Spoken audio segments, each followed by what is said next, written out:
Other story we have coming out of Sweden is of a young girl that was sexually attacked. Her name is Rosa Vidarsdottir. And I wanted to actually read you the testimony of this thing, of what happened to her. She is of Icelandic descent, and this was just the other day. I think it was Friday or Thursday. And her testimony was the following. I just got molested by 9 immigrants in Nässjö Centrum, middle of the walkway of the avenue between Hotel Högland and Thimmens Cafe. One of them begged and begged to get a blowjob. Another one wanted to get laid. One just sat on the grass with his hands down his pants, Ew. jerking off. Disgusting. The other whistled and shouted at me various, quote, compliments, unquote. This was so fucking scary and gross, she goes on. My boss saw this happen while he was sitting inside the cafe ordering his lunch, so he rushed to my rescue. I'm going to call the police and report this in a minute when I calm down. My mind is spinning. What if it was night and I've been completely alone? I wouldn't have had a chance against 9 guys alone. Damn lucky that I wasn't alone, but had the company of colleagues who were in the vicinity. Absolutely remarkable, these stories. Disgusting. Yeah, and it always happens that they're playing with themselves or undoing their pants in public. I've heard this many times, and I remember seeing this kind of behavior in certain non-white countries. I mean, it really does happen. It's not the white guys that are doing it, I mean, these guys are disgusting, shameless, just hopeless. They have to go back. There's just no other solution other than violence at this point. I think it really is going to take Swedish women grouping together and speaking out against it, demanding action, trying to get global attention, putting the pressure on. We need to hear more of that. And I think you reached out to this girl as well, right? Yeah, we're going to try to get her on. But check out this image here. I mean, this is the stuff that's happening now in the Swedish streets. They're just like standing there, feeling themselves and touching themselves. And just right in the middle of the street. Here's like Nässjö Kommun, nice little town. I mean, I used to go here to play hockey and stuff like that. Here's the cafe.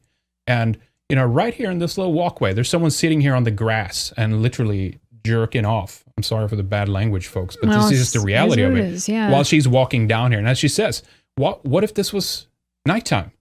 Right? I mean, and this is just one case. I mean, I don't want to stare myself blind on this. We know that there's much worse things happening practically every day in Sweden rape every right day. now. We're hearing about it now.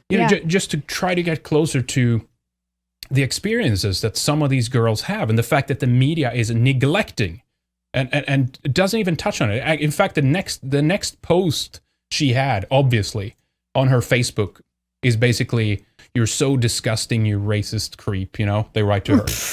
And then, of course, she defends herself, right? Please explain to me how I'm a racist. And she works with all these immigrant people and she explains how nice and kind she is. Brother. But what I'm saying is, like, where is the support for these women? Well, for exactly. These girls? Like, someone just tried to rape me. Stop being a racist. I mean, God, this is a mental disease we're dealing with here. I mean, how does one come from saying, "Oh, I'm being raped" or being sexually molested to "you're a racist"? I mean, my God. It's so bad. It's gone so far downhill. We had these, as we talked about last time, the last Weekend Warrior show that we did, we had these attacks at these music festivals, the rape bracelets, and this whole debacle. I mean, what is the statistic now? 1 in 4 women in Sweden is going to in some way be sexually assaulted and molested. Well, now what's going to happen is girls are not going to want to go out at night anymore. They're not going to want to go jogging alone. I remember we lived by this lake in Sweden, and I had heard about, only through friends, not the news, but there was a young girl that was raped by an immigrant at this lake that I used to go walk at all the time and exercise and stuff. Okay, can't go do that alone anymore, and it wasn't in the news. Not to hear about it through friends, local friends who knew. These networks are beginning to form in Sweden where you have kind of vigilante groups that are walking around and trying to preserve the peace and keep us safe, because the Swedish government, the authorities have abdicated on their contract in protecting the population. Because they're more concerned with not being racist. Yeah, it's really going to take pressure from women getting together. I'd like to see some Swedish women being loud and trying to get global attention on this issue, because I think people will, how it is, people pay attention when women are out there saying something. That's what it's going to take.